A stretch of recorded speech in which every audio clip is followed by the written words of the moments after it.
ನಮಸ್ಕಾರ ಎಲ್ರಿಗೂ. ಎಲ್ಲರೂ ಹೇಗಿದ್ದೀರಾ? ಐ ಹೋಪ್ ಎಲ್ಲರೂ ಚೆನ್ನಾಗಿದ್ದೀರಾ ಅಂತ ಅಂದ್ಕೊಂಡಿದ್ದೀನಿ. ನಾನು ಕೂಡ ತುಂಬ ಚೆನ್ನಾಗಿದ್ದೀನಿ ಅಂತ ಹೇಳ್ತಾ ಇವತ್ತಿನ ಬ್ಲಾಗ್ ಸ್ಟಾರ್ಟ್ ಮಾಡ್ತಾ ಇದ್ದೀನಿ. ಬ್ಲಾಗ್ ಸ್ಟಾರ್ಟ್ ಮಾಡ್ತಾ ಇರೋ ಟೈಮಿಂಗ್ ಬಂದು ಈಗ 12 ಗಂಟೆ ಆಗಿದೆ. ಅಂಗಡಿಯಿಂದ ಈಗಷ್ಟೇ ಮನೆಗೆ ಬಂದಿದ್ದೀನಿ. ಸೊ ಅಂಗಡಿಲಿ ಲೋಕಿ ಇದ್ದಾನೆ. ಹೊಲದತ್ರ ಇಷ್ಟೊತ್ತು ನೀರೆಲ್ಲ ಬಿಟ್ಟು ಶುಂಠಿ ನೀರು ಬಿಟ್ಟು ಬಂದಿದ್ದಾನೆ. ಸೊ ಅವನ್ನ ಬಿಟ್ಟು ನಾನು ಪಾಪು ಮಲಗಿದ್ದಾನೆ ಅಂಗಡಿಲೇ. ಸೊ ನೀವಿಬ್ಬರು ಅಂಗಡಿಲಿದೆ, ನಾನು ಹೋಗಿ ಬೇಗ ಅಡುಗೆ ಮಾಡ್ಕೊಂಬರ್ತೀನಿ ಅಂತ ಹೇಳಿದ್ದೀನಿ. ಬೆಳಗ್ಗೆ ಆ್ಯಕ್ಚುಲಿ ತಿಂಡಿಗೆ ಚಪಾತಿ ಮತ್ತು ಟೊಮೊಟೊ ಗೊಜ್ಜು ಮಾಡಿದೆ. ಸೊ ಚಪಾತಿ ತೋರಿಸ್ತೀನಿ ನೋಡ್ರಿ. ಇನ್ನು ಒಂದೇ ಒಂದು ಚಪಾತಿ ಇದೆ, ಇನ್ನು ಇಲ್ಲಿ ಟೊಮೊಟೊ ಗೊಜ್ಜು ಸ್ವಲ್ಪ ಇದೆ. ಸೊ ಸಾಂಬಾರು ಮಾಡ್ಕೊಂಬಿಡೋಣ ಅಂತ ಹೇಳಿ ಬಂದಿದ್ದೀನಿ. ಸಾಂಬಾರು ಆ್ಯಕ್ಚುಲಿ ಇವತ್ತು ನುಗ್ಗೆಕಾಯಿ ಸಾಂಬಾರು ಮಾಡ್ತಾಯಿದ್ದೀನಿ. ನಮ್ಮ ಹಾಸನ ಸ್ಟೈಲ್ ಮಾಡೋಂಥ ನುಗ್ಗೆಕಾಯಿ ಸಾಂಬಾರು ಹೆಂಗೆ ಮಾಡೋದು ಏನು ಅಂತ. ನುಗ್ಗೆಕಾಯಿ ನೋಡಿ ಗೈಸ್, ಎಷ್ಟು ಎಳೆದಾಗಿ ತೊಗೊಂಬಂದಿದ್ದಾರೆ. ಅಂದರೆ ಇದು ತಂದಿದ್ದಲ್ಲ, ಗಿಡದಲ್ಲಿ ಕಿತ್ಕೊಂಬಂದಿದ್ದಂಥ ನುಗ್ಗೆಕಾಯಿ. ಸೊ ಇವತ್ತು ನಾನು ನಮ್ಮ ಹಾಸನ ಸ್ಟೈಲಲ್ಲಿ ಯಾವ ರೀತಿ ಮಾಡೋದು ನುಗ್ಗೆಕಾಯಿ ಸಾಂಬಾರು ಅಂತ ತೋರಿಸ್ತೀನಿ. ಅದಕ್ಕೂ ಮುಂಚೆ ಆಲ್ರೆಡಿ ನುಗ್ಗೆಕಾಯಿ ಸಾಂಬಾರಿಗೆ ಅವರೇ ಬೇಳೆ ಹಾಕಿದ್ರೇ ಟೇಸ್ಟು. ಅಂದರೆ ಈ ರಸಮ್ ಏನಾದರೂ ಮಾಡಿಕೊಂಡ್ರೆ ತೊಗರಿಬೇಳೆನ ಫಸ್ಟು ಬೇಯಿಸ್ಕೊಂಡು ಒಗ್ಗರಣೆ ಹಾಕ್ಕೊಂಡು ಮಾಡ್ಕೊತಾರೆ. ಬಟ್ ನಾನು ರಸಮ್ ಮಾಡ್ಕೊತಾ ಇಲ್ಲ, ಸಾಂಬಾರು ಮಾಡ್ತಾಯಿದ್ದೀನಿ. ಇನ್ನು ಅನ್ನಕ್ಕೆ ಇಡಬೇಕು. ಇಲ್ಲಿ ನೋಡ್ತಿರ್ಬೋದು ಅವರೇ ಬೇಳೆನೇ ಹಾಕಿರೋದು. ಅವರೇ ಬೇಳೆನ ಆಲ್ಮೋಸ್ಟ್ ಈಗ ಒಂದು ಸ್ವಲ್ಪ ಬೇಯಕ್ಕೆ ಇಟ್ಟಿದ್ದೀನಿ. ಈಗ ಇದಕ್ಕೇ ಅದು ಕುದೀತಾ ಇದೆ. ಈಗ ಇದಕ್ಕೇ ಆಲೂಗಡ್ಡೆ ಒಂದೆರಡು ಚೆನ್ನಾಗಿ ಕಟ್ ಮಾಡಿ ಸೊ ತೊಳೆದು ಇಟ್ಕೊಂಡಿದ್ದೀನಿ. ಈಗ ಅದನ್ನು ಕೂಡ ಇದಕ್ಕೆ ಹಾಕ್ತೀನಿ. ಈಗ ಎಸ್ ನೋಡಿ, 2 ಆಲೂಗಡ್ಡೆ ತೊಗೊಂಡಿದ್ದೀನಿ. ಬೇಳೆ ಮತ್ತು ಆಲೂಗಡ್ಡೆ ಎರಡು ಬೇಯಕ್ಕೆ ಇಟ್ಕೊತೀನಿ. ಇದು ಒಂದು 40 to 50% ಇಲ್ಲ, ಮಿನಿಮಮ್ ಒಂದು 60% ಬೇಯೋಷ್ಟು ಅದನ್ನ ಇಲ್ಲಿ ಇಟ್ಕೊಬಿಟ್ಟು ಇದು ಬೆಂದು ಇನ್ನೇನು ಆಗುತ್ತೆ ಅನ್ನೋವಾಗ ನುಗ್ಗೆಕಾಯಿ ಹಾಕೋತೀನಿ. ಯಾಕೆಂದರೆ ಇದು ಒಂದು 40% ಬೆಂದಾಗ ಹಾಕೊಳ್ಳೋಣ ಅಂದ್ಕೊಂಡ್ರೆ ಅದು ತೀರಾ ಎಳೆ ನುಗ್ಗೆಕಾಯಿ. ಸೊ ಹಾಗಾಗಿ 60% ಆದಮೇಲೆ ಹಾಕೋತೀನಿ. ಇನ್ನು ಮಿಕ್ಸಿಗೆ ನಾವು ಏನೇನು ಹಾಕ್ಬಿಡ್ತೀನಿ ಅಂತ ತೋರಿಸ್ತೀನಿ. ಈರುಳ್ಳಿ, ಬೆಳ್ಳುಳ್ಳಿ, ಕೊತ್ತಂಬರಿ ಸೊಪ್ಪು, ಕಾಯಿ, ಹುಣಸೆಹಣ್ಣು, ಟೊಮೊಟೊ. ಸೊ ಇದನ್ನೆಲ್ಲ ಹಾಕ್ಕೊತೀನಿ. 1 ಈರುಳ್ಳಿ, 1 ಟೊಮೊಟೊ, ಸೊ 2 ಕಪ್ಪು ತೆಂಗಿನಕಾಯಿ ತುರಿ, ಇದಿಷ್ಟು ಹಾಕ್ಕೊಂಡು ರುಬ್ಕೊತೀನಿ. ಆ್ಯಕ್ಚುಲಿ ಏನೇ ಸಾಂಬಾರು ಮಾಡ್ಬೇಕಂದ್ರೂ ಸೊ ಇದು ಫ್ರೆಶ್ಶಾಗಿ ಕಾಯಿ ತುರಿದಿರ್ತೀವಲ್ವ, ಈ ಕಾಯಿನ ಹಾಕ್ಕೊಂಡು ಗ್ರೈಂಡ್ ಮಾಡ್ಕೊಳೋದ್ರಿಂದ ತುಂಬ ಚೆನ್ನಾಗಿ ಬರುತ್ತೆ ಸಾಂಬಾರು. ಅದು ನಾನು ಹೇಳ್ತಾ ಇರ್ತೀನಿ, ನಾನು ಆ್ಯಕ್ಚುಲಿ ಯಾವಾಗಲೂ ಸಾಂಬಾರನ್ನ ತೀರಾ ಫೈನ್ ಪೇಸ್ಟ್ ಮಾಡ್ಕೊಳಲ್ಲ, ಅಂದರೆ ನುಣ್ಣಗೆ ನಾನು ರುಬ್ಬಲ್ಲ. ಹೆಂಗೆ ರುಬ್ತೀನಿ ನೋಡಿ. ಈಗ ಮಿಕ್ಸಿ ರುಬ್ಕೊಂಬರೋಣ ಬನ್ನಿ. ಮಿಕ್ಸಿ ರುಬ್ಬಿದಾಗಿದೆ. ಯಾವ ಹದಕ್ಕೆ ರುಬ್ಬಿದ್ದೀನಿ ಅಂತ ತೋರಿಸ್ತೀನಿ ನೋಡಿ. ಇಷ್ಟು ತರಿಯಾಗಿ ರುಬ್ಕೊಂಡ್ರೆ ಸಾಕು. ಜಾಸ್ತಿ ನನಗೆ ನುಣ್ಣಕ್ಕೆ ರುಬ್ಕೊಂಡ್ರೆ ಇಷ್ಟ ಆಗಲ್ಲ. ಇದು ಸಾಂಬಾರು ಸಖತ್ ಟೇಸ್ಟಾಗಿ ಬರುತ್ತೆ. ಇಷ್ಟು ರುಬ್ಕೊಂಡ್ರೆ ಸಾಕು. ಇಲ್ಲಿ ಆಲ್ರೆಡಿ ಬೇಳೆ ಮತ್ತು ಆಲೂಗಡ್ಡೆ ಬೇಯಕ್ಕೆ ಇಟ್ಟಿದ್ನಲ್ಲ, ಅದು ಈಗ ಬೆಂದಿದೆ. ಸೊ ಇನ್ನೊಂದು 5 ನಿಮಿಷ ಬಿಟ್ಟು ನುಗ್ಗೆಕಾಯಿ ಹಾಕಿ ಮಸಾಲೆ ಹಾಕ್ಕೊತೀನಿ. ಅದು ಆಲ್ರೆಡಿ ನೋಡ್ತಾ ಇರ್ಬೋದು ಕುದೀತಾ ಇದೆ. ಈಗ ಇನ್ನೂ ಒಂದು ಸ್ವಲ್ಪ ಕುದೀಲಿ. ಯಾಕೆಂದರೆ ನುಗ್ಗೆಕಾಯಿ ನೋಡ್ತಿರ್ಬೋದು ಸಿಕ್ಕಾಬಿಟ್ಟೆ ಎಳೆಯದು ತೊಗೊಂಡು ಬಂದಿದ್ದಾನೆ ಲೋಕಿ. ಬಟ್ ಒಂದು 5 ನಿಮಿಷ ಬಿಟ್ಟು ನುಗ್ಗೆಕಾಯಿ ಮತ್ತು ಮಸಾಲೆ ಎರಡೂ ಒಟ್ಟಿಗೆ ಹಾಕೋಬಿಡ್ತೀನಿ. ನುಗ್ಗೆಕಾಯಿ ಇಲ್ಲಾಂದರೆ ಬೇಗ ಬೆಂದೋಗುತ್ತೆ, ಮಸಾಲೆ ಇದ್ದರೆ ಬೇಗ ಬೇಯಲ್ಲ. ಇನ್ನು ಒಗ್ಗರಣೆಗೆ ಇಲ್ಲಿ ನೋಡ್ತಾ ಇರ್ಬೋದು ಈರುಳ್ಳಿ ಮತ್ತು ಟೊಮೊಟೊ, ಕರಿಬೇವು ತೊಗೊಂಡಿದ್ದೀನಿ ಅಷ್ಟೇ. ಒಗ್ಗರಣೆಗೆ ಒಂದು ಅರ್ಧ ಟೊಮೊಟೊ ತೊಗೊಂಡಿದ್ದೀನಿ ಅಷ್ಟೇ.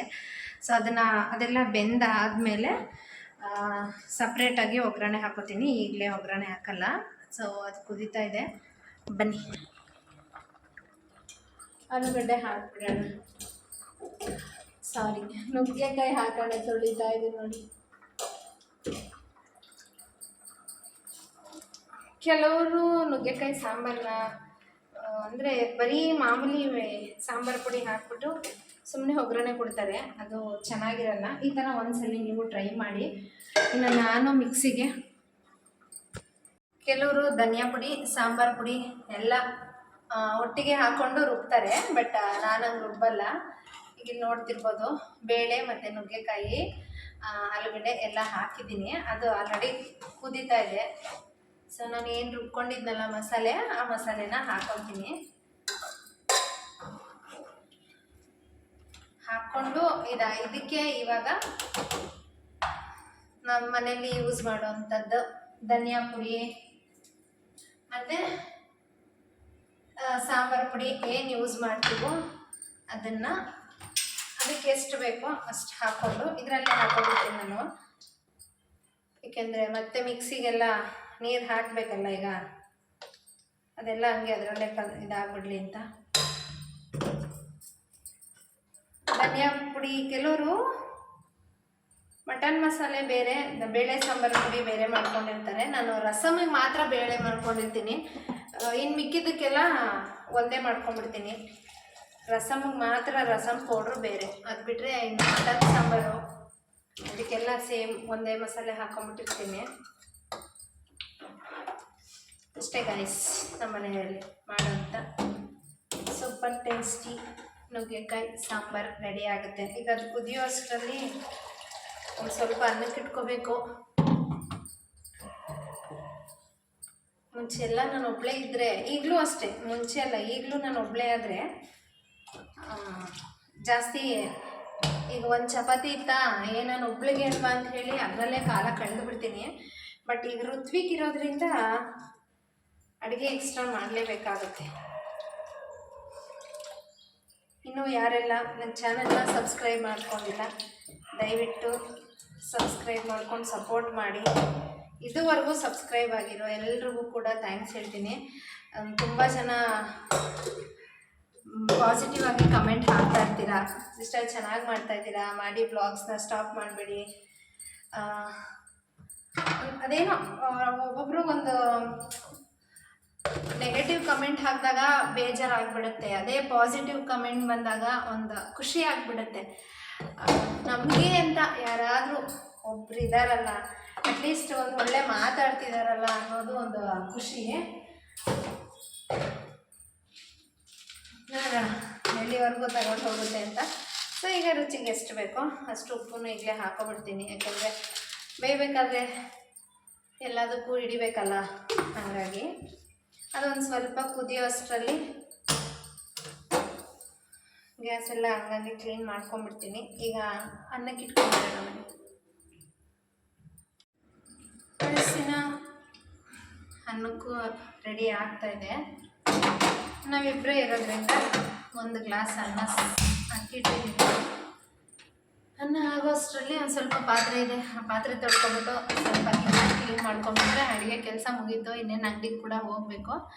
ಸೊ ಕಾಯಿ ಇದೆ ಇಲ್ಲಿ ಅಂಗಡಿಲೇ, ಎಲ್ಲ ಬಿಡಿಸ್ಕೊಂಡ್ಬಂದು ಇಲ್ಲೇ ಇಟ್ಟಿದ್ದೀನಿ ಕೊತ್ತಂಬರಿ ಸೊಪ್ಪೆಲ್ಲ. ಸೊ ಇದೆಲ್ಲ ಎತ್ತಿಟ್ಕೊಳ್ಳೋಣ ಬನ್ನಿ ಗೈಸ್. ನಾನು ಪಾತ್ರೆ ತೊಳೆಯೋ ಅಷ್ಟರಲ್ಲಿ ಆಲ್ರೆಡಿ ಅನ್ನ ಕೂಡ ಕೂಗ್ತಾ ಇದೆ. ಇನ್ನೇನು ಇನ್ನೊಂದು ವಿಜಿಲ್ ಬಂದರೆ ಅದು ಕೂಡ ಆಯಿತು. ಇಲ್ಲಿ ಸಾಂಬಾರು ಕೂಡ ಕುದೀತಾ ಇದೆ. ಒಟ್ಟೊಟ್ಟಿಗೆ 2-3 ಕೆಲಸ ಅಂತೂ ಬೇಗ ಬೇಗ ಆಗಿಬಿಡುತ್ತೆ. ಸೊ ಈಗ ಇನ್ನೇನು ಆಲ್ರೆಡಿ ಒಂದು ವಿಜಿಲ್ ಆಗಿದೆ. ಸೊ ಇನ್ನೊಂದು ವಿಜಿಲ್ ಬಂದರೆ ಅನ್ನ ರೆಡಿ ಆಯಿತು. ಅನ್ನ ಇಳಿಸ್ಬಿಟ್ಟು ಸೈಡಿಗೆ ಇಟ್ಟು ಸಾಂಬಾರಿಗೆ ಒಗ್ಗರಣೆ ಹಾಕೊಂಡ್ಬಿಡ್ಬೇಕೀಗ. ಕೂಗ್ತಾ ಇದೆ. ಸೊ ಫೈನಲಿ ಅನ್ನ ಕೂಡ ರೆಡಿ ಆಗಿದೆ. ಇದನ್ನ ಕಡೆ ಇಳಿಸಿಟ್ಬಿಟ್ಟು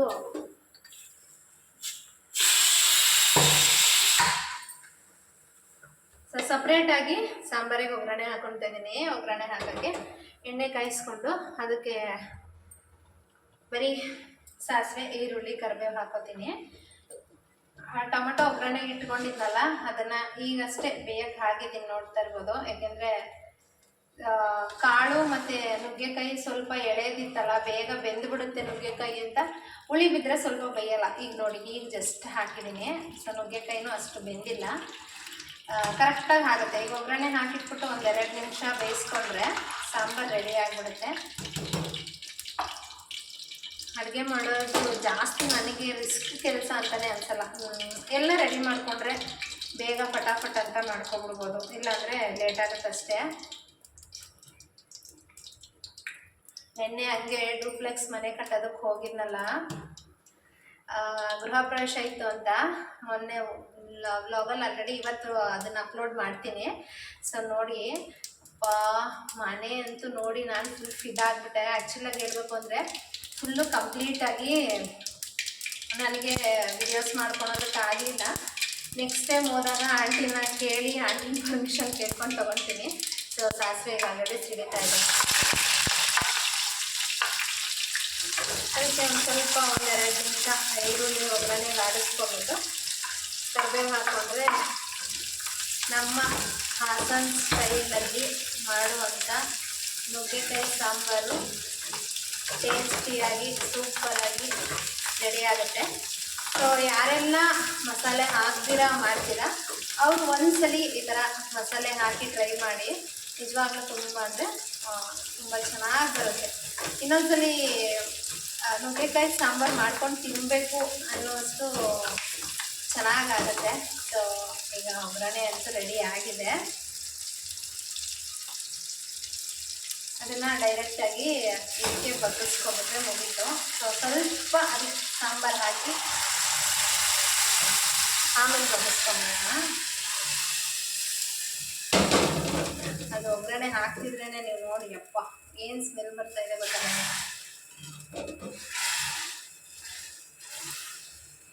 ಸೊ ನೀವು ಕೂಡ ಒಂದ್ಸಲಿ ಟ್ರೈ ಮಾಡಿ. ಇನ್ನು ಆಗಲೇ ಮನೆ ಬಗ್ಗೆ ಹೇಳ್ತಾ ಇದ್ದೆ. ಮನೆಯಂತೂ ಇಂಟೀರಿಯರ್ಸ್ ಡಿಸೈನ್ ಕೇಳಿದ್ರೆ ಅಷ್ಟು ಸಕ್ಕತ್ತಾಗಿ ಮಾಡಿದ್ದಾರೆ. ಬಟ್ ಒಂದೇ ಒಂದು ಮೈನಸ್ ಪಾಯಿಂಟ್ ಏನು ಅಂತ ಹೇಳಿದ್ರೆ ಅದೇ ನಾನು ಸೈಡಲ್ಲಿ ಕುಯ್ಕೊಳುತ್ತೆ. ಅಂದರೆ ಸೇಮ್ ಈಗ ನಮ್ಮನೆ ಡೋರಿಗೆ ಕಾರ್ನರಲ್ಲಿ ಹೆಂಗೆ ಕುಯ್ಕೊಳುತ್ತೆ ಅದು ಹಂಗೆ ಡ್ರೆಸ್ಸು ಅದು ಇದು ಅರ್ಧೋಗೋದು ಆ ಥರ ಆಗುತ್ತೆ. ಅದೊಂದು ಬಿಟ್ಟರೆ ಇನ್ನೆಲ್ಲ ಚೆನ್ನಾಗಿ ಮಾಡಿದ್ದಾರೆ. ನಾನು ಕಟ್ಟಬೇಕು ಅಂತ ಆಸೆ ಇಟ್ಕೊಂಡಿದ್ದೀನಿ. ಬಟ್ ಆ 1 ಕೋಟಿ ಮನೆ ಎಲ್ಲ ನಾನು ಕಟ್ಟಲ್ಲ. ನನಗಿಷ್ಟ ಇರೋ ಥರ ಡೂಪ್ಲೆಕ್ಸ್ ಮನೆ ವಿತ್ ಇಂಟೀರಿಯರು. ಸೊ ಸಿಂಪಲ್ಲಾಗಿ ನನ್ನ ಬಜೆಟ್ ಇರೋದು ಒಂದು 30 lakhs ಒಳಗಡೆ ಮಾಡ್ಕೋಬೇಕು ಅಂತ ಅಂದ್ಕೊಂಡಿದ್ದೀನಿ. ಸೊ ನೋಡೋಣ ದೇವ್ರು ಅದಕ್ಕೂ ಯಾವಾಗ ಕೈ ಹಿಡಿತಾನೆ ಏನಂತ. ದೇವರು ಭಿಕ್ಷೆ ಯಾವಾಗ ಹಾಕ್ತಾನೋ ಆವಾಗ ಮಾಡ್ಕೋಬೇಕಾಗತ್ತೆ. ಇನ್ನೊಂದು 2 ನಿಮಿಷ ಕುತ್ಕೊಬಿಟ್ರೆ ಅಡುಗೆ ರೆಡಿ ಆಗಿದೆ. ಸೊ ಹಾಗೆ ಕಾಯಿ ಕುತ್ಕೊಂಡೆ ಮಾತಾಡೋಣ ಬನ್ನಿ. ಆ್ಯಕ್ಚುಲಿ ಆವಾಗಲೇ ಅಡುಗೆಗೆ ಅಂತೇಳಿ ಕಾಯಿ ಹೊಡಿಸ್ಕೊಂಬಂದಿದ್ದೆ. ಲೋಕಿ ಅಂಗಡಿಯಲ್ಲೇ ರುಬ್ಬಿ ಕೊಟ್ಟಿದ್ದ, ಒಡೆದು ಕೊಟ್ಟಿದ್ದ. ಅದನ್ನು ಈಗ ಒಂದು ಕಾಯಿ ಆಲ್ಮೋಸ್ಟ್ ಆಗಲೇ ತುರಿದು ಇಟ್ಕೊಂಡಿದ್ದೀನಿ. ಸೊ ಈಗ ಇನ್ನೊಂದು ಕಾಯಿ ಇದೆ.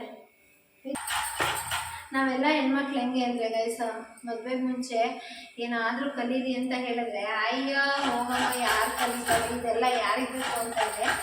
ನಾನು ಆ್ಯಕ್ಚುಲಿ ಇವಾಗ ಏನು ಹೇಳ್ತಾ ಇದ್ದೀನಿ ಇದೆಲ್ಲ ನಾನು ಮಾತಾಡಿರೋಂಥದ್ದೇ. ಈಗ ನೋಡಿ ಕಾಯಿ ಸುಲಿಯೋದು, ಕಾಯಿ ಹೊಡೆಯೋದು, ಒಂದು ಅರ್ಧಕ್ಕೆ ಮುದ್ದೆ ಮಾಡೋದು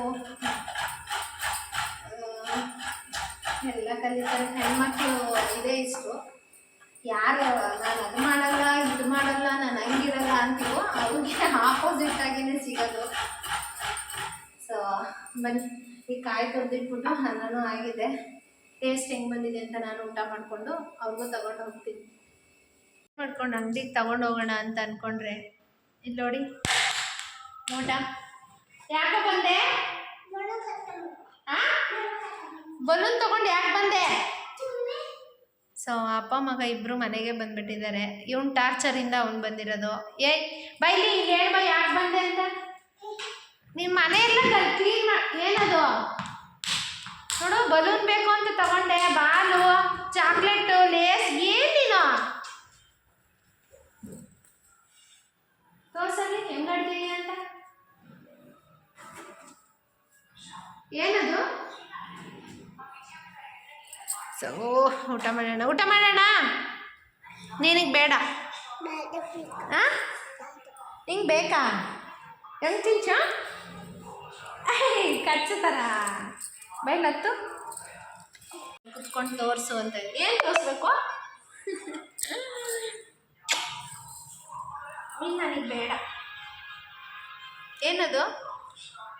ಹಾಂ ಒಬ್ಬ ಬಾಲ್ ಹಾಕ್ಬಿಟ್ಟಲ್ಲೋ. ಸೊ ಇನ್ನೇನಿನ್ನೊಂದು 2-3 ದಿವಸ ಮತ್ತೆ ಕಳಿಸ್ತೀನಿ. ಸಂಡೇ ಅಷ್ಟರಲ್ಲಿ ಕಳಿಸ್ಬೇಕು. ಈ ಶುಕ್ರವಾರ ಮತ್ತು ಪೌರ್ಣಮಿ ಇದೆ. ಆ ಪೌರ್ಣಮಿಲಿ ಬೆಟ್ಟ ಹತ್ತಿ ಕಳಿಸ್ತೀನಿ. ಬಾ ಇಲ್ಲಿ ಊಟ ಮಾಡೋಣ. ಬನ್ನಿ ಊಟ ಮಾಡೋಣ. ಸಾಂಬಾರು ಹೆಂಗಿದೆ ಏನು ಅಂತ ಲೋಕಿನ ಟೇಸ್ಟ್ ಕೇಳೋಣ. ಏನೋ ಊಟ ಮಾಡೋಣ. ಕೈ ತೊಳ್ಕೊಬರೋಕೆ ತಟ್ಟೆ ತಗೋ. ಸೀರೆ ನಿನ್ನಲಾಲಿ ಏನು ಬೇಕು ಅಂತ ಕೇಳಿದ್ರೆ ನನ್ನ ಮಗ ಏನು ಹೇಳ್ತಾ ಇದ್ದಾನೆ ಅಂತ ಕೇಳಿಸ್ಕೊಳ್ಳಿ ನೀವೇ. ಏನು ಬೇಕು ನಿನಗೆ? ಹಾಂ, ಗೊಜ್ಜು ಅನ್ನ ಹಾಕ್ಬೇಕಾ? ಎಷ್ಟು ಹಾಕ್ಬೇಕು? ಹಾಂ, ಚಪಾತಿ ಬೇಡವಾ? ಮತ್ತೆ ಸಾರು ಹಾಕ್ಲಾ? ಸಾಂಬಾರು ಬೇಕಾ? ಏನು ಬೇಕು? ಗೊಜ್ಜು ಬೇಕಾ? ಎಷ್ಟು ಚೆನ್ನಾಗಿ ಹೇಳ್ತೇನೆ. ಏನು? ಹ್ಞೂ, ಸಾಕ ಮಗನೇ? ಹಾಂ, ಏನು ಬೇಕು ಮಗನೇ? ಗೊಜ್ಜು ಗೊಜ್ಜು ಗೊಜ್ಜು.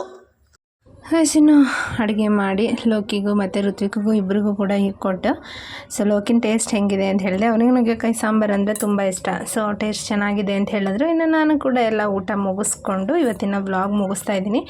ಒಂದ್ಸಲ ನೀವು ಈ ರೀತಿ ಟ್ರೈ ಮಾಡಿ, ತುಂಬ ಚೆನ್ನಾಗಿರುತ್ತೆ ಅಂತ ಹೇಳ್ತಾ ಇವತ್ತಿನ ವ್ಲಾಗ್ ಮುಗಿಸ್ತಾ ಇದ್ದೀನಿ. ವಿಡಿಯೋ ಇಷ್ಟ ಆಗಿದ್ರೆ ಲೈಕ್ ಮಾಡಿ, ಶೇರ್ ಮಾಡಿ, ಹಾಗೆ ಸಬ್ಸ್ಕ್ರೈಬ್ ಮಾಡಿ. Thank you guys.